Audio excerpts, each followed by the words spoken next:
asalaamaaleykum mbokku téléspectateurs yi ñu ngi leen di nuyu di leen gërëm di leen sant ci seen teewaay fii ci télévision nationale di leen dalal bu baax ci seen émission Covid 19 mbas mi tey nag ganu bés bi mooy directeur des transports routiers muy Cheikh Oumar Gaye teewaayam mi tey ci émission Covid 19 mbas mi mooy wax la nga xam ne mbirum matuwaay yi nga xam ne jël nañ ko ci bërum dem bi ak dikk bi ci biir Dakar ak fi nga xam ne mooy jóge Dakar jóge région ak région loolu yëpp dinañ ko ci leeral ndax am na nga xam ne ay matuwaay xam ne jël nañ ko ci ngir aar askan wi ci mbirum Covid 19 bi te balaa loolu nag dañuy dem fële c'est ministère de la santé comme niñ koy defee bés bu ne ngir indi leen taxawaayu feebar bi tey Covid 19 naka la taxawee tey ci sunu réew. ministère de la santé action sociale jot na résultat virologique yi nga xam ne maa ngi leen koy jottali ci ñaar téeméer ak juróom-ñaar fukk ak ñaar test réalisé juróom-ñett ñoo dellu ci positif yooyu ñu ngi leen koy tegtal ci juróom-benni cas contact yi nga xamante suñu service yi ñoo leen di saytu ñaari cas yi nga xamante ne ñoom ñu ngi jóge ci transmission communautaire. juróomi malade yi nga xamante ne ñoom ñu ngi leen enterré woon ci suñu hôpital déclaré nañ leen négatif te wër nañu ci bésu tey bii ñaar téeméer ak juróom-ñeent fukk ak juróom-ñeent cas ñoom lañ déclaré positif ci Sénégal ci yooyu ñu ngi ciy génnee téeméer ak juróom-ñett fukk ak ñett yi nga xamante ne wër nañu ñaar ñoo ci génn àddina benn lañ ci évacué ci loolu donc li nga xamante ne moo des mooy téeméer ak ñaar fukk ak ñett yi nga xamante ne ñu ngi leen di faj. ministère de la santé et de l'action sociale bu Sénégal mu ngi ñaax askan wi ñu doolee topp li nga xamante ne moom la ñuy wax mesure de prévention individuelle et collective mooy li nga xamante ne moom lañ mun a aar ci feebar bi. respecter mesures de prévention collective et individuelle loolu la ñu nekk di ñaax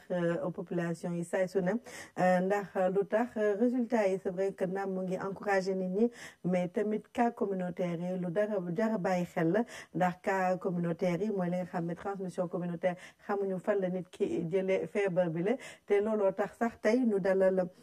directeur des transports routiers ndax xam ne ne transport bi maanaam mbirum dem bi ak dikk bi am na ci solo loolu directeur ñu ngi lay dalal bu baax ci émission bi di la wax nag mbirum cas de transmission communautaire yi mbirum dem bi ak dikk bi jotoon ngeen jël ay matuwaay fan ngeen ci toll ndax yee ngeen ci ba léegi. waaw jërëjëf soxna Ramata ñu ngi leen di nuyu téléspectateur u RTS yëpp di leen indil nuyu suñu ministre Oumar Youm mu yore dem bi ak dikk bi. alors ni ko waxee noonu la cas communautaire yi moo jaaxal nit ñi fu ñu toll nii naam jëloon nañu ay mesures te mesures yooyu wax dëgg yàlla bi ñu ko jëlee tamit gis nañu effet yi moo doon cas importé yi ñu dakkal ko moo indi woon tëju frontières yi moo indi woon arrêté dem beeg dikk bi entre dëkk ak dëkk loolu yëpp c'était que ñu bañ a cas importé yi daal mën a law léegi lu ñu seetlu mooy cas communautaire yi alors si biir cas communautaire yooyu jëloon nañu ay mesures si distanciation sociale ci transport donc public bi mooy ci urbain bi ñi daan yeb ba mu fees ñu leen léegi da ngeen di yem ci genn wàllu place yi nga xam ni moo nekk ci carte grise bi bu ñu évaluer gis nañu ni ci aftu yi ak ci Dakar Dem Dikk wax dëgg yàlla respect boobu am na waaye jafe-jafe bu ñu am mooy ci wàllum car rapide yi njaga njaay yi ñu nekk urbain bi ak clando yi nga xam ni sax kenn waruñu non seulement waruñu def transport waaye tey ñooñu ñooy jalgati même mbirum yokkum paas yi daañu ci dellu soit ñooñu ñooy jalgati te yaakaar naa ne am na xeex bu mag bi nga xam ne ñu ngi ko ciy def ci biir loolu bi cas communautaire yi bare gis nga donc comité bi mooy comité national de riposte bi préconiser que gouverneurs yi ku ci nekk na nga def benn plan régional nga diriger ko pour xeex donc cas communautaire yi loolu moo indi tey suñu ministre maître Oumar Youm adressé benn courrier donc ministre de l'Intérieur des Forces armées pour demander effectivement à ce que donc gouverneurs yooyu service des transports ñëw appuyer leen ak ay agents assermentés dugg ci biir réseau bi ànd ak takk der yi muy police ak gendarmerie su ko defee ñu mën a ànd ak ñoom ci non seulement ci wàllum contrôle bi mais ci wàllum répertorier ñen ñoo def jalgati yooyu bu ko defee ci daar bi mooy lu ñuy woowe mesure conservatoire ci français bu ko defee ministre mën jël ay mesures conservatoires mu mën a dem ba ci retirer permis nit ki mën a dem ba ci donc annuler licence de transport bu ñu jox transporteur bu dee transporteur formel la mën a dem ba donc mettre en fourrière un véhicule donc carrément donc yooyu donc ci loolu la ñu nekk donc ñu ngi liggéey ak police ak gendarmerie ci liggéey boobu te yaakaar naa ni fan yi di ngeen gis donc ñu investir donc sur le plan national tout le réseau pour aider parce que xeex bi moom laa faral di wax d'abord dafa am responsabilité individuelle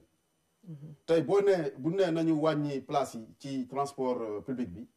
c'est effectivement pour ñu mën a donc xeex wàllante bi ci transport yi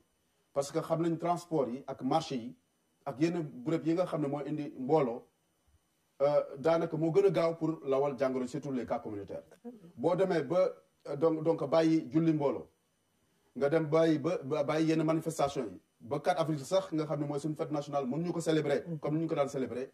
kon daanaka bu leen waxee ñu leen transport yi nañu def distanciation sociale marché yi nañu xool ni ñuy defee donc yaakaar naa ne ku si nekk sa responsabilité individuelle war na la may oto boo gis mu am yenn nombre yi yow en tant que usager nga bañ ci yéeg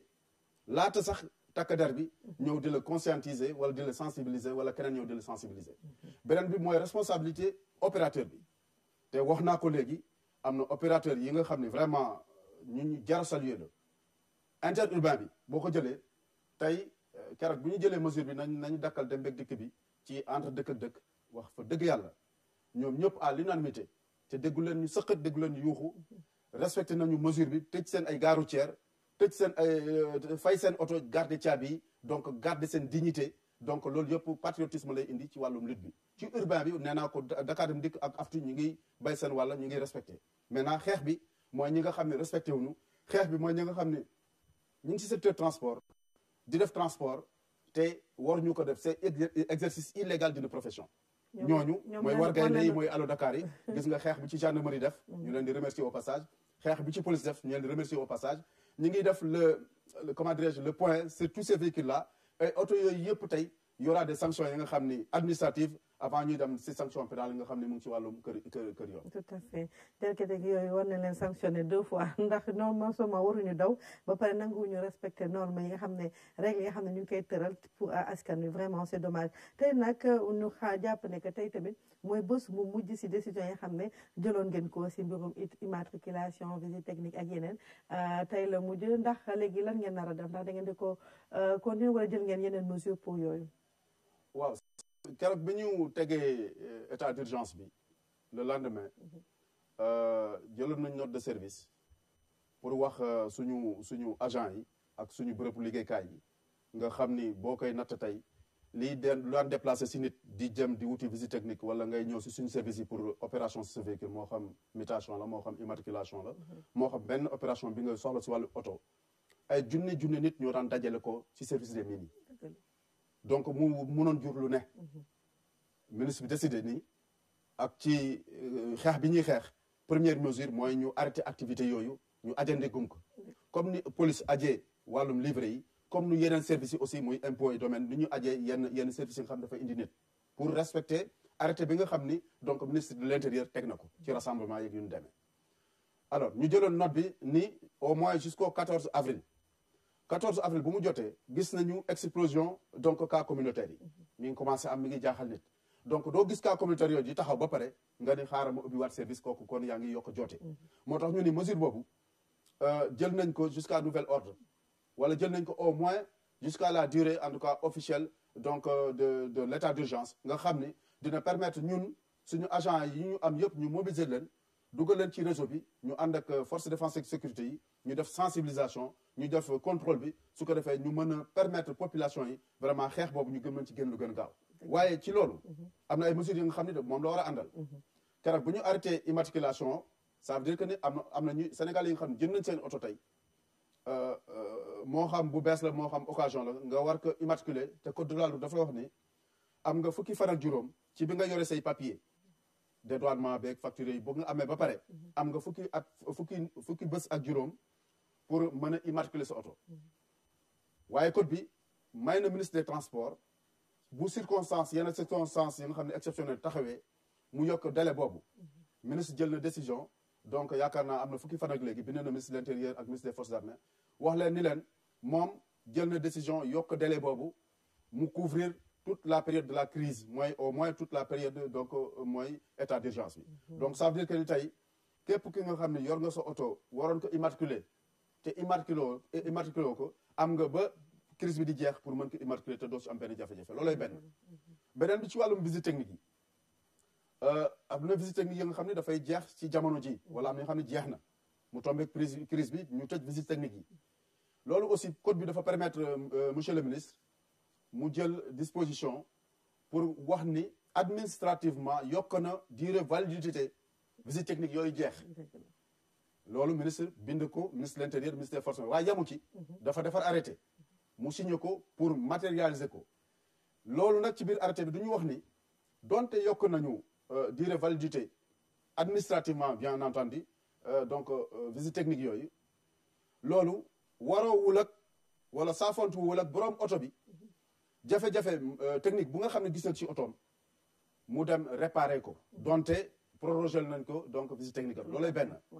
loolu code de la route moo ko wax visite technique présomption la d'aptitude technique d'un véhicule à un instant T boo am mën nga am si visite tey léegi suba nga génn am un ennui mécanique te fekk ni am na sa visite technique muy durer 1 an loolu responsabilité individuelle borom oto bi la nga xam ne moom moo war a à tout moment donc garder donc à un état donc de marche ak à un état de sécurité son véhicule ba nga xam ne jafe-jafe bu ci am rek dafa war a dem en toute responsabilité mu dem defar oto xam ni oto danger la machine la danger la lu muy rey moo ëpp gis nga tey ñu ngi koy wax Covid 19 bi mais tey lii dee ci accident lu daan dee accident par at moo ëpp fuuf liy dee ci Covid 19 waaye gis nga mobilisation bu ñu ci am donc mobilisation bu ñu toll la ñu war a am pour mën a entretenir suñuy oto waaye ñu teg ci arrêté boobu nii force de défense et sécurité yi donte administrativement yokk nañu durée visite technique bi loolu saafaanoowul bu ñu gisee oto bi nga xam ne donte am na visite technique donte yokk nañu visite technique ba melokaanam dina nekk danger si ki koy dawal ak ñi nekk ci biir nekkaale danger si ñeneen ñu nekk ci biir réseau bi kooku code de la route bi daf ko may mu en tout cas mettre ko en fourrière te loolu ministre bi rappelé na ko ci arrêté boobu kon di dalal xel yi nii képp ki nga xam ne sa visite technique jeex na ministre bi prorogé na ko donc au moins pendant la durée donc de la crise bu crise bi jeexee nag da ngay indi sa visite sa oto nga defaat sa visite technique en bonne et due forme. jërëjëf directeur li ngeen jëlee seen matuwaay noonu la askan bi tamit jëlee seen matuwaay dañ dem fa si banlieue bi mu am ay jeunes yoo xam ne dañu taxaw ngir jàpp ñoom tamit si xeex Covid 19 bi ñu taxawal ay raxasukaay yoo xam ne ñu ngi koy tuddee kaay raxasu Saliou Seck nag moo nu fa demal indi nu la nga xam ne war nañ ko mën a xam si loolu nga xam ne waa banlieue taxawal nañ ko ngir bokk si xeex Covid 19 boobule. am notaire nekk ci Géejawaay fii nag ñëpp a takku ngir xeex feebar bi nga xam ne nii moom mooy Covid 19 ci loolu nag ci quartier Cité Diakhoumpa taxawal nañ fi benn jumtukaay boo xam ne nii askan wi mën nañ fee ñëw di raxas seeni loxo lii nag mën nañu wax ne sax lu am solo la ci xeexu jàngoro ji. man moom dam si kontaan lool waa Géejawaay la jeune Géejawaay ñoom ñoo ko inventé te jeune Cité Diakhoumpa donc fii la ñu nekk ñun ñëpp vraiment kontaante la.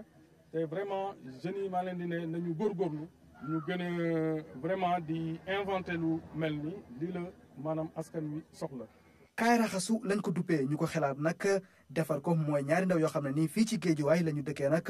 ñoom nag nañ lii dañ koy def ngir bokk ci xeex bi nga xam ne ñu ngi koy xeex Covid 19 fii ci Sénégal. comme que dañoo nekkoon ci sensibilisation ñu gis état bi ñëpp di sensibiliser ñi di yóbbu seen ay milliards di may état bi. ñi di yóbbu seen i biyaar di may état bi ñun amuñu xaalis bu ñu may état mais am nañ xam-xam boo xam ne ni xëy na suñ ko créé woon tey dina jariñ askan bi moo taxoon ñu créé lave-mains bi tuddee ko kaay raxasu. muy jumtukaay boo am solo boo xam ni day génnee saabu ak ndox jumtukaay bi nag lu muy dawee moom mooy lu ñu duppee énergie solaire. machine bi ñoo ngi ko créé en bois ut suñuy pièce électronique composé ko ba déclenché machine yëpp defar ut panneau solaire yeeg yooyu yëpp monté ko. jumtukaay bi da lay yombalal raxas da ngay ñëw dugal sa loxo automatiquement savon liquide bi ñëw nga dem ci ndox mi nga rincé wu raxas sa loxo frotté wu bu baax après nga jël mouchoir nga fomp sànni ko ci poubelle bi. ñoom nag ñu ngi wéyal liggéey bi ci seen atelier lu leen tax a jóg nag mooy defar machine yu bëri yoo xam ne nii askan bu bëri dinañ ko mën a jëfandikoo. ñooñu ci yeneen prototype yoo xam ne ni comme nii lay mel d'ailleurs moo ñu en production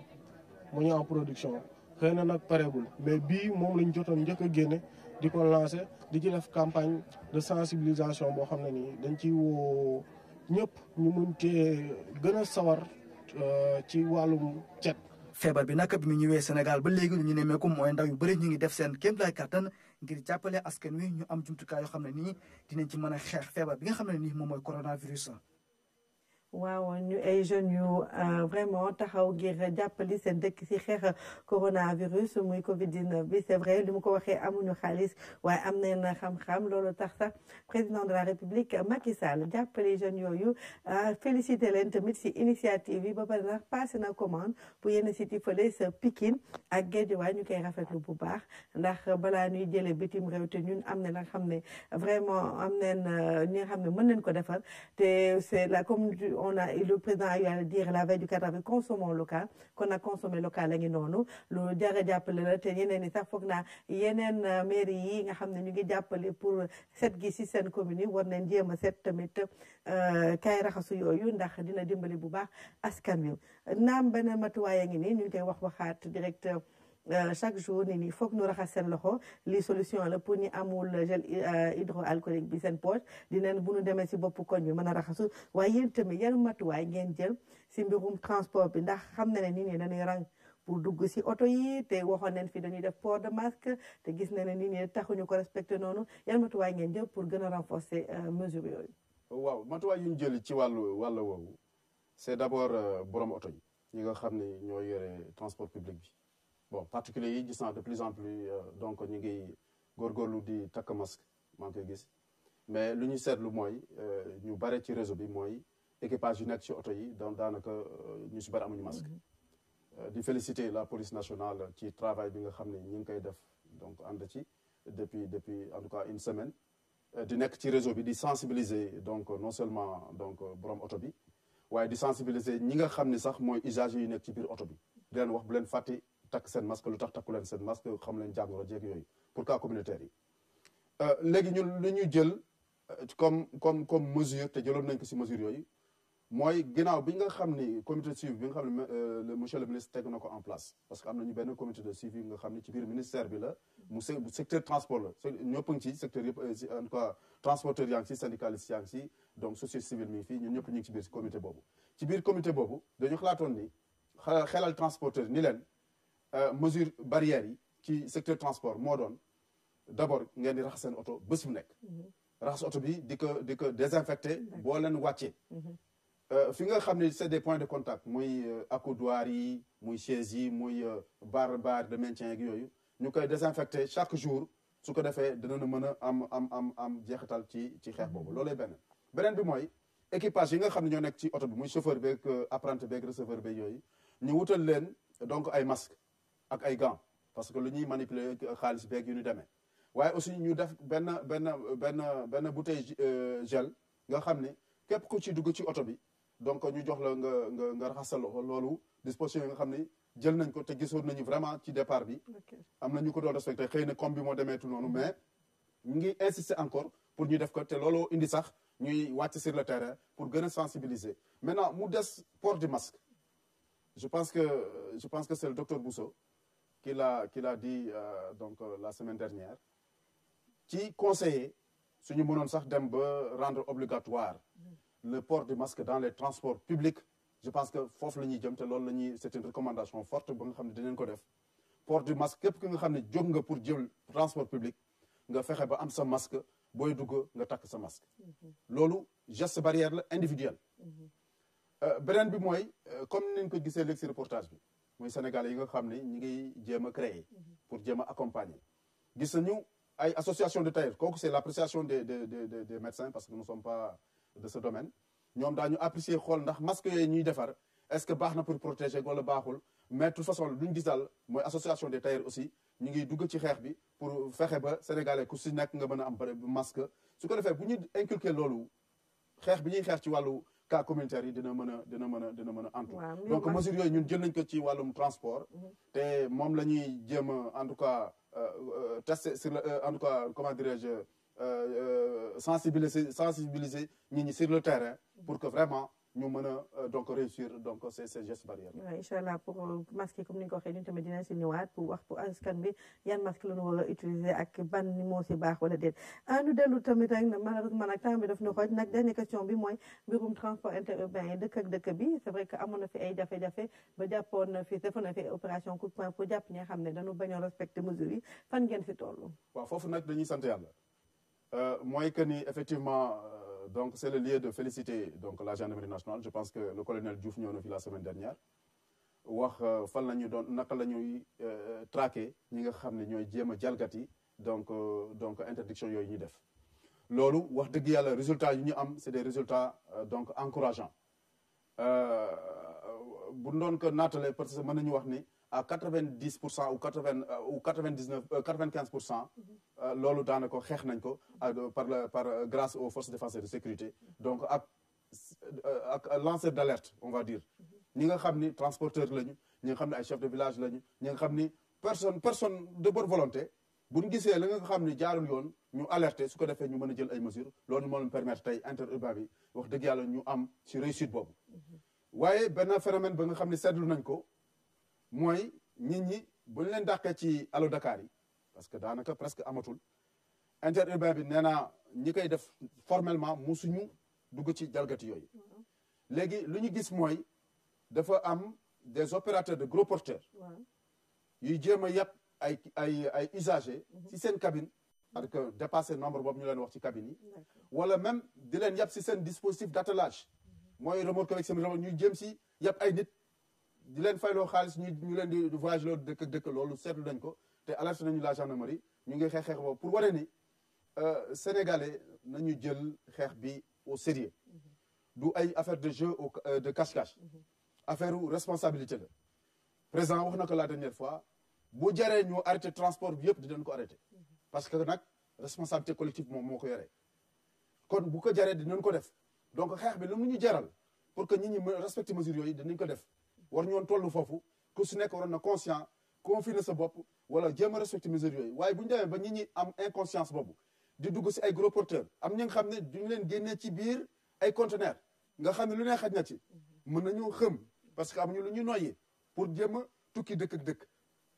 dëgg yàlla inconscience la loolu dëgg yàlla insouciance la waaye ñun lu ci war ci matuwaay jël nañ ko gendarmerie mu nga ciy liggéey ñu ngi ciy liggéey systématiquement ngi contrôler les véhicules de gros porteurs loolu daal mooy bilan bi ci wàllum interurbain. merci beaucoup directeur léegi dañuy dem fële sa centre fi nga xam ne ñu ngi def transfusion sanguine foofu Oumar Diaw moo nu fa teewaloon tey parce que démb waxtaanee nañ ko fii ne ko centre bi de poche deret yi dafa manqué si dëkk bi waa ndax xam na tamit conséquence su Covid 19 bi nit ñi xëy na dañu ragal dem waaye ak seen liggéeyu sensibilisation information tey gis nañ ne Sénégalais yi gis nañ ne que foofu ñu ngi fay jël ay matuwaay ngir boo fa demee di may deret doo jël risque pour jëlee fa wala indi fa feebar bi ñu déglu si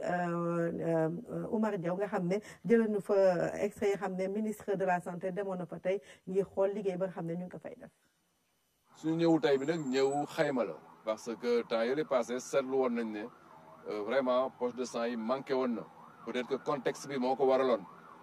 mais ñu lancé benn appel bu am solo mais appel boobu wax dëgg yàlla sénégalais yi dégg nañ ko parce que boo seetloo tey vraiment li ñu gis tey mooy engouement bu am solo nit ñi ñëw nañ pour may deret te deret dafa nekk loo xamante ne dañ ko soxla si suñu système de santé bu manqué rek day jafe donc ñu mën a assurer urgence yi day jafe ñu mën a assurer soins yu bëri mais tey li ñu gis dal na xel. seetlu nañu bi ñu lancé appel bi ba léegi nit ñi commencé nañu duñu wuy si ndax ñun dañ daan recevoir fii entre juróom fukk ak juróom benn fukk d'honneur te fi mu nekk nii tey par exemple midi moo jot recevoir agum nañu téeméer ak juróom-ñaar fukk ak juróom nit ñi wuy si nañu donc il faut que ñu continuer parce que fukki fan rek moo ñu dese fii ak koor gi donc il faut que ñun ñu continuer di ñu wuy si comme ça ñun dinañu mën a am mois de ramadan boo xam ne du ñu am benn risque pour am ay problème mu deret. ko déggandoo Sénégalais yi nag ils sont à féliciter gërëm leen sant leen ndaxte jóg neen ngir vraiment dem joxe deret ndax naam Covid 19 am na fi waaye am na yeneen feebar yoo xam ne maladie dinañ soxla deret kon nag nu bàyyi si xel bu baax a baax. Directeur nag laaj bu mujj bi xëy na mooy li nga xam ne mooy dàmpaay gi xam ne président de la République Macky Sall joxe woon nañ ay digle pour vraiment nu jàppale secteur du transport bi ndax secteur ba nga xam ne moom feebar bi crise bi comme ni nga ko waxee jàpp na ko lool lan ngeen si fan ngeen si toll. waaw foofu ci lu gàtt rek ñaari aspect la benn aspect bi mooy effectivement wàllu xaalis bi nga xam ni président nee na daf koy jagleel effectivement secteur transport les secteurs les plus touchés. demoon na sax ba di donc benn enveloppe 100 milliards nga xam ne dañ koy dispatché donc les secteurs les plus touchés transport bokk ci biir loolu ñuy dalal xelu donc opérateurs yi ñi leen ñiy exploité dans l'urbain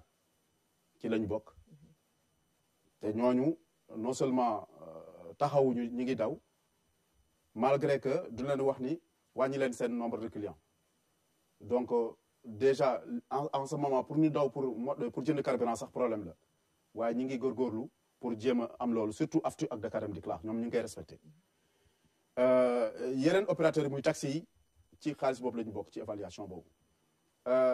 gare routière yi muy interurbain yi ñooñu nga xam ni wax dëgg yàlla gare routière yi ak véhicule de transport interurbain nga xam ni tey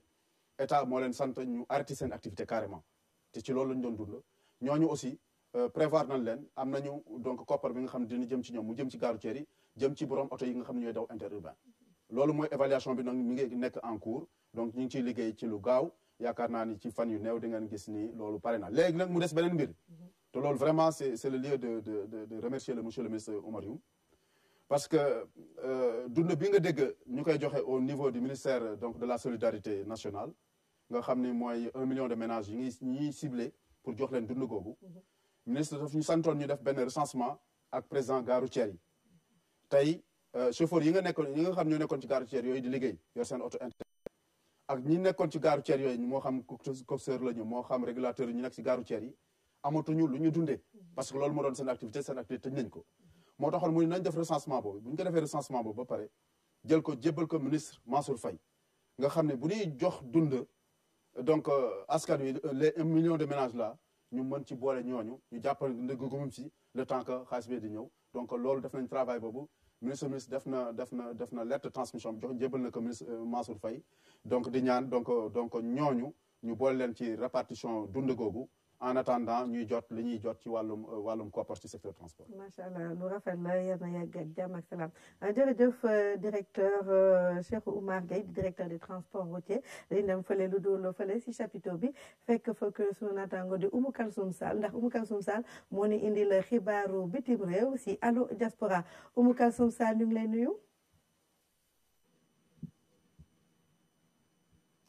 Ramata maa ngi lay nuyu di nuyu suñu mbokku téléspectateurs yi di am mbégte bu baax nag àndaat ak yéen ci seen rubrique Allo Diaspora. waaw Oumou Kalsoum Sall tey foo nu demal ak loolu indi. waaw Ramata tey nag fi ñuy dem réew la boo xam ne ni bokk na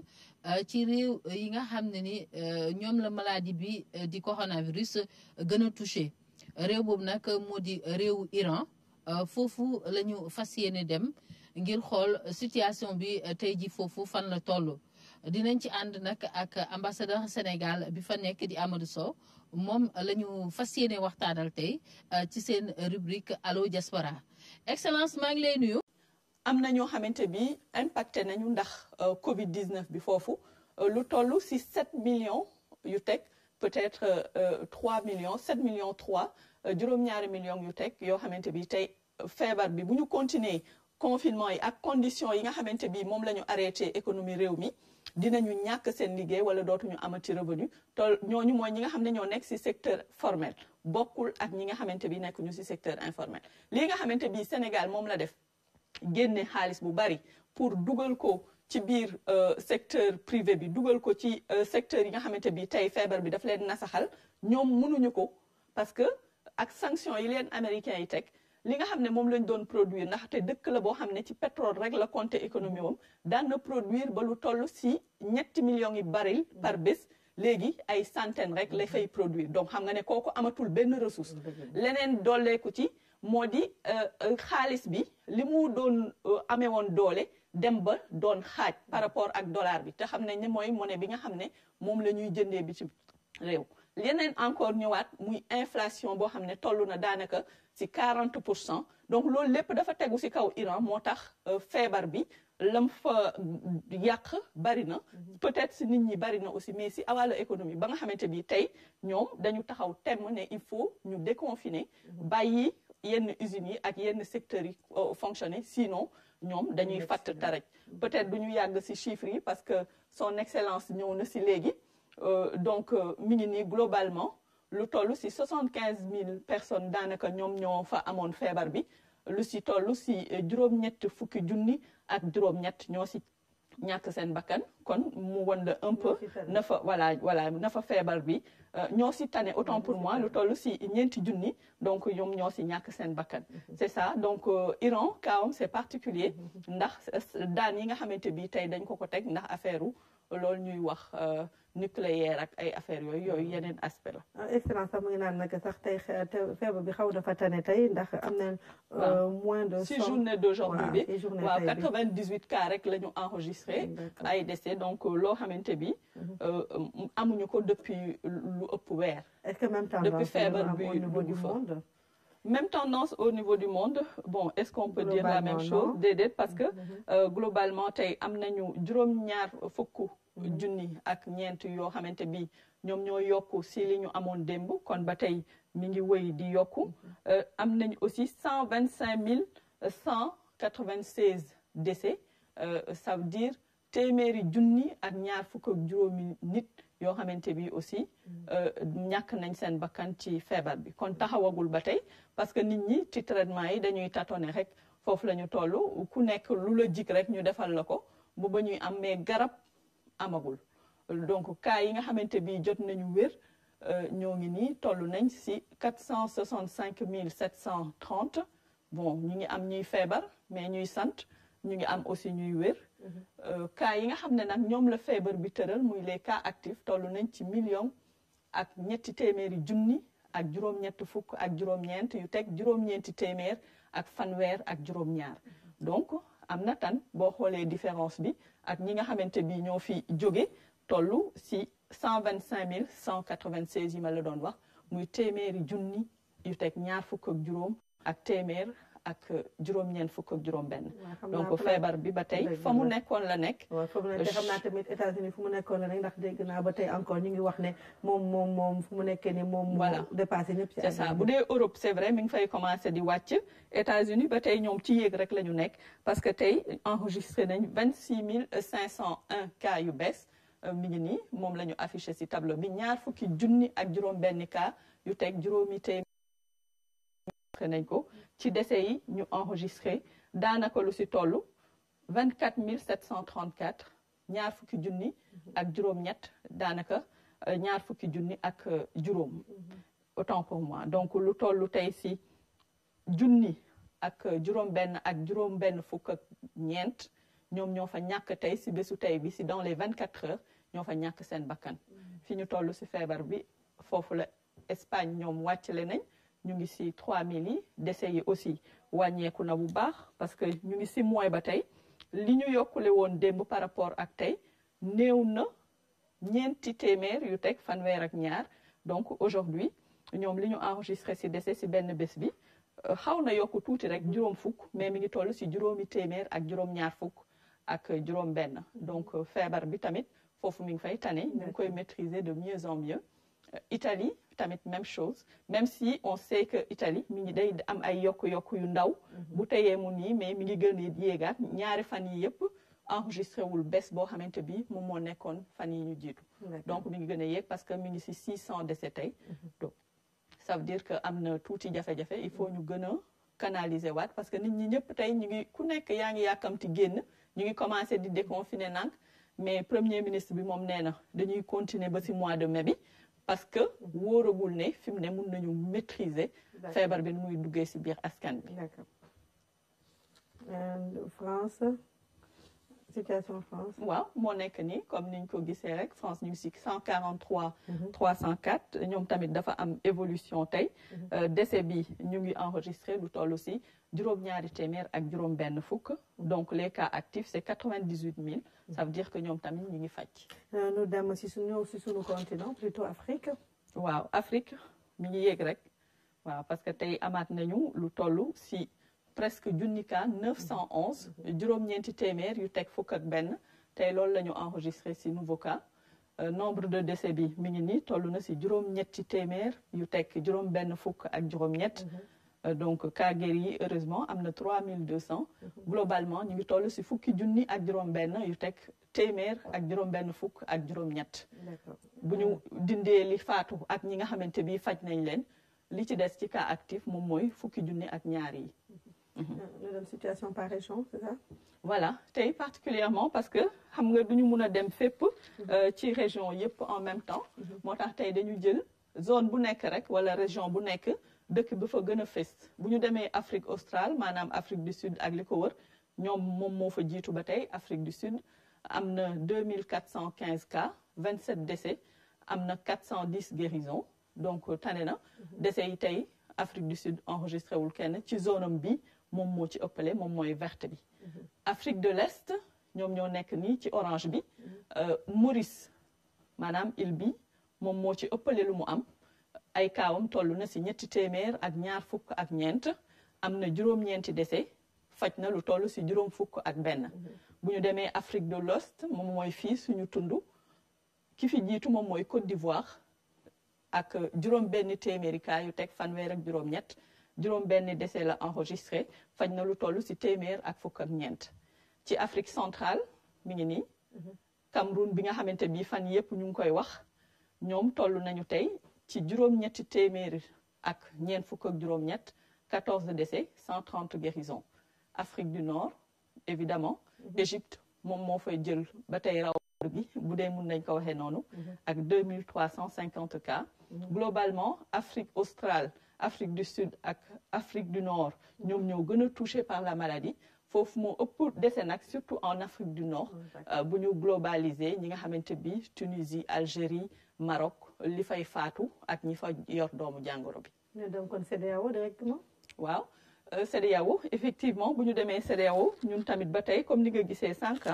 kii moom moo fa jiitu nu mu tudd Côte d'Ivoire moom moo jël tey raw gàddu gi mais globalement. am nañ ay nouveaux cas lu toll ci 253 nouveaux cas Côte d'Ivoire comme ni nga ko gisee sànq moom moo yore 600 li ci ëpp 638 yi Ghana mi ngi ci 636 Burkina nekk ci 515 décès yi tey globalement buñ ko xoolee toll na daanaka ci téeméer ñu ngi ci juróom-ñeenti téeméer ak benn tey ji lu toll ci ñetti junni ak juróom-ñaari téeméer ak fukk ak ñett ñoom ñoo am doomu jàngoro bi fii ci gox bi. tey tamit xaw nga intéressé wu ci Sénégal. waaw intéressé wu nañ ci Sénégal parce que bu ñu xoolee ñu ñu wër ak fi ñu bokk. day am importance parfois ñu ñëwaat tuuti ci chiffres yi ak ni fi feebar bi di évoluer mais bu ñu xoolee ñu bokkal tund wi ba tey Guinée moom mooy def progression ci feebar bi te tey bu ñu xoolee. am na dolleeku ci ay kaawam lu toll ci ñeent fukk ak ñeent. Sénégal kaawam lu tax mu intéressant parce que tey adduna bi yépp dañ koy waxtaane sànq yaa ngi ma envoyé vidéo boo xamante bi Canada kaawu Sénégal daf leen jaaxal parce que ñoom départ fi ñu tolloondoo woon ci feebar daanaka ku nekk ay fukk ak benn fukk ak juróom-ñeent ñoom tey ñu ngi ci ay ñetti junni cas ak ay lu toll ci ñetti téeméeri décès alors que Sénégal àggaguñu ci ñetti cas yi léegi ñu àgg ci évidemment puisque tey ñu ngi ci 299 donc exemple la boo xamante bi jaaxal nañu bari bon xëj na suñu scientifique yi dañu am secret bu ñuy nëbb wala ministère de la santé war nañu wax adduna bi parce que ñëpp ñooy posé wu question bi tey lan moo tax Sénégal évolué wul